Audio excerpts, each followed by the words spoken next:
Waves just released their Curves AQ plugin, which is an automatic EQ that listens to your sounds and then uses AI to create its own EQ curve. What we're gonna do is we're gonna take Curves AQ, throw it on a track, throw it on all the different instruments, and see how it performs. Not sponsored, by the way. I did get it sent to me for free, but they have no say on what I can or cannot say in this video. And if you've seen my previous videos, you know that I can be pretty critical of Waves sometimes, so hopefully they got something here. Alright, so this is the track we're going to be using. It's a beat I made on one of my live streams, and I'm just going to play a little snippet of it.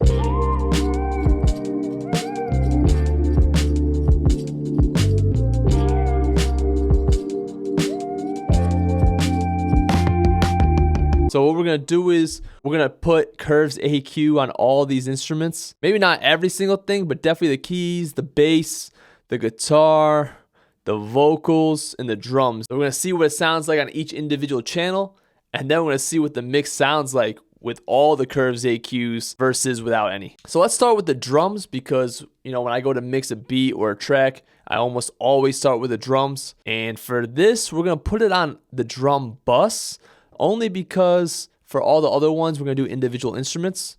So let's do it. All right, so here's Curves AQ, and you pretty much hit learn and hit play.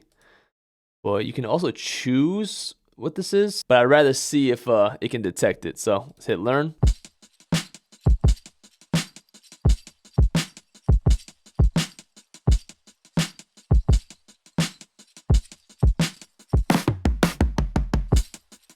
Okay, I see it boosted that high end a lot.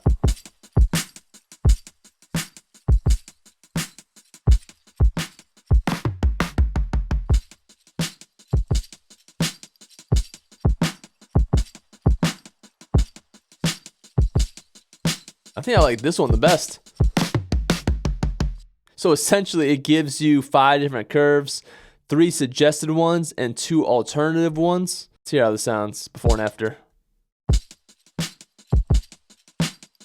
I definitely cleaned it up a lot. Got rid of the muddiness.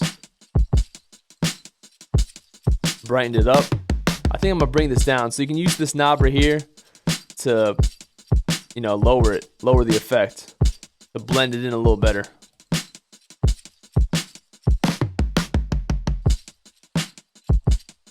Let's hear in the context of the mix.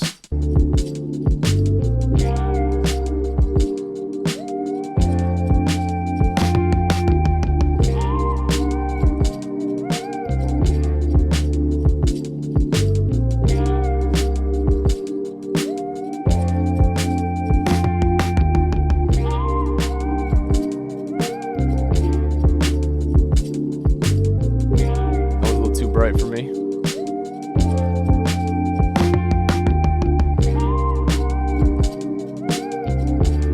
I think I like the 2 alternative ones the best. We're gonna go with this one though. It's a little less subtle, but that's the one we're gonna do. All right, now let's move on to the bass. We're gonna go in the order of how I would usually mix a track. All right, figured it was a bass guitar.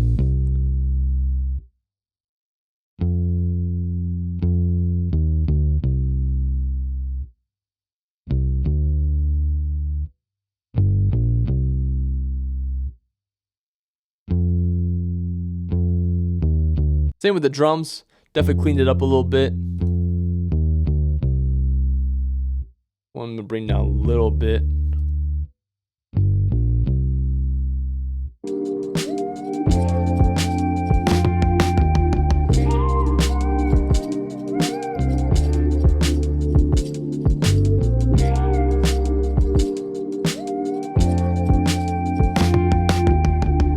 I like this one the best.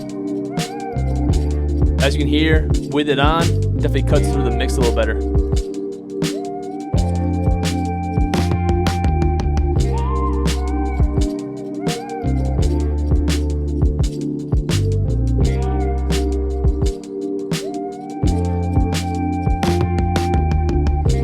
All right, so we're gonna leave that one at that. Mind you, I am kind of just using the adaptive feature, but you can really dive into it as well if you really want. So you can take what they give you and then tweak it to your liking. All right, let's go into that vocal now. This is gonna be an interesting one because I had the sample rate cut. So it's lacking a lot of high end, but on purpose. So I wonder if it's gonna add it all back in.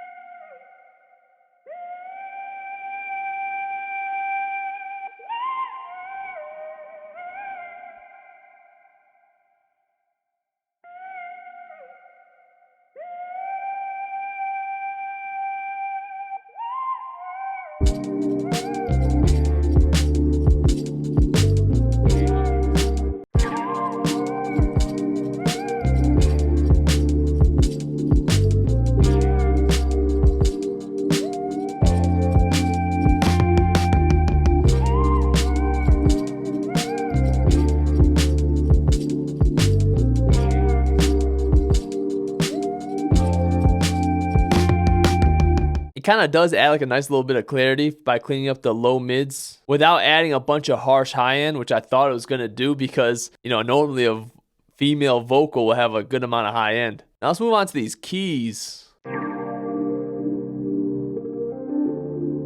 This one's going to be interesting because while it is an electric piano, there's a lot of effects on it. So I'm curious to see if it can differentiate that electric piano versus like a synth sound.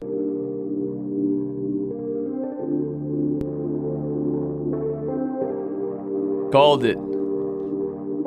Thought it was a synth pad.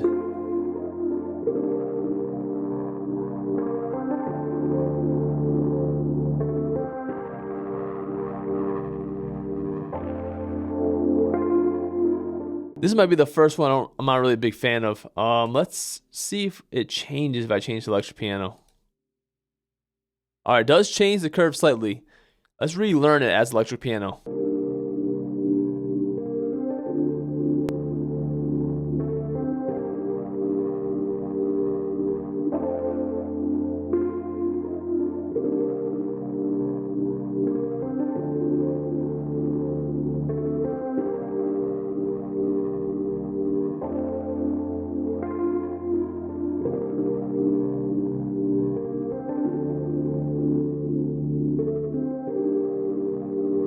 It sounds like a mix.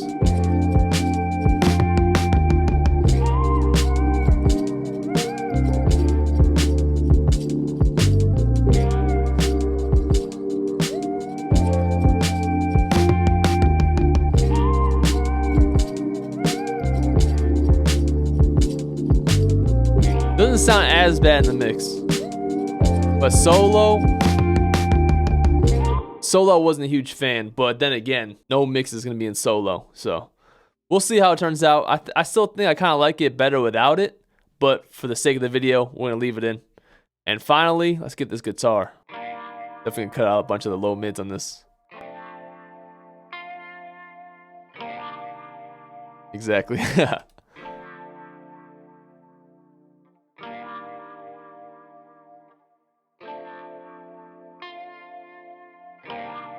I like the first one the best.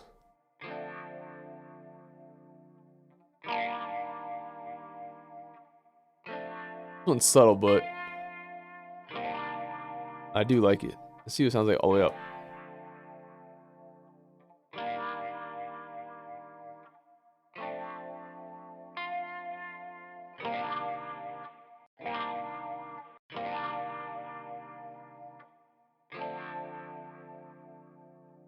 I'm gonna leave it on 50.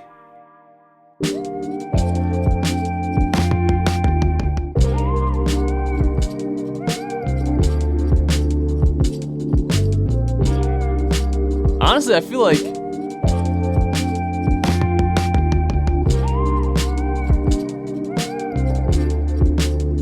with it on, I kind of lose it in the mix a little bit because I feel that that guitar is kind of cutting out where I kind of want it to sit a little bit.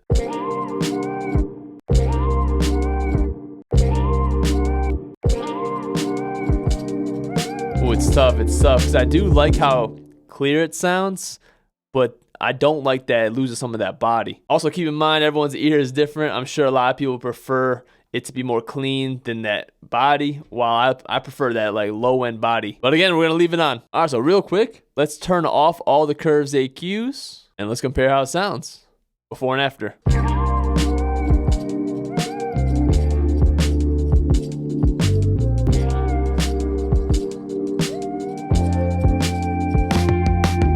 So that's the before and after with and without the curves AQs. Definitely curious to know what you guys think. So let me know in the comments how you feel about it and the differences it makes. But let's go into the curves AQ a little bit So remember, our experiment was we pretty much just used the learn function and we used the overall intensity knob, but there actually is definitely a lot more you can do with this. You can adjust these curves as well right here. So if I pull this up, you can see it will change the curve. So you could easily just use this as like a starting point and then adjust to your liking. Oh, down here you have this dynamic and static. When you play, right, you can see that the curves are moving. If you make it static, they're not really gonna move much. But if you make it dynamic, they're gonna move a lot more and be more adaptive, essentially. And then down here you have attack and release. These are controlling the dynamic EQ bands, so how fast the EQ is gonna act and for how long. So we were doing this overall intensity knob here, right? But if you only want to get rid of the cuts, you can get rid of them here. If you only want to get rid of the boosts, you can get rid of them here. But this is kind of an overall knob. So when this is 0, neither of these are going. And this is at 100. Both of these are going exactly at what they're set to, which is currently 100. And then down here, you have a dry wet. So what you could do is set this all the way to 100 and then use it dry wet. And another thing this thing can do is you could sidechain it. So it can listen to whatever you have set to your sidechain and then adjust the curves to that. So if you're trying to carve out space from one sound to another sound, you could do that. So if you want your vocal to kind of cut through and carve out the frequencies in your pianos and stuff like that, you could set your vocal to your sidechain and then learn that way. So it'll listen to your vocal and then it'll create a curve that gives space for the vocal in whatever instrument you set it to. In testing Curves AQ, it's a pretty good plugin. I think it gives you a lot of great starting points, and I think it gives you enough control over it to make it your own as well. Now, real quick, before you buy a Waves plugin, you definitely need to understand how their system works. When you buy a Waves plugin, you only get free updates for a year. After a year passes, you're not really gonna get any updates. If you want updates after that, you're gonna have to purchase another year updates through their Waves update plan. I'm not sure the exact cost of the Waves update plan, but it's not the price of a full plugin. So definitely keep that in mind before you decide to buy some Waves plugins. But that's me for this one. If you liked the video, give me a thumbs up, leave a comment, let me know exactly what you think. Subscribe for more videos, and be sure to check out my music and all streaming platforms and my social medias, all links down below. Thanks for watching, thanks for listening, and I'll see you guys next time. Peace. They don't know what it takes for you to chase your dreams. All these sacrifices, don't know what it brings. This just feels so right, yeah. This just feels so right, yeah.